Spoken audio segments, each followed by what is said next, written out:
আমার আম্মু আসো আসো আসো।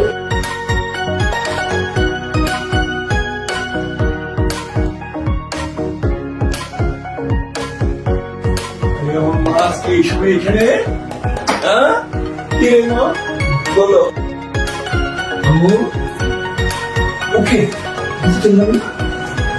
আমার বন্ধু বন্ধু নাম থেকে এসছে। আচ্ছা বসো বসো।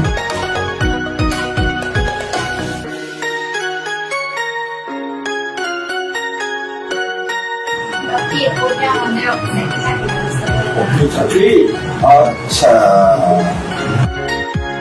ঠিক আছে মা ঠিক আছে কালকে ওকে আমার ঠিক আছে মা ঠিক আছে আমার আম্মু ঠিক আছে যাবে কিছু হবে না। রাব্বি খুব খুশি আজ, ভেবেছে সে সুখের দেখা পেয়েছে। আচ্ছা কালকে কেমন কিন্তু আসলে কি তা হলো?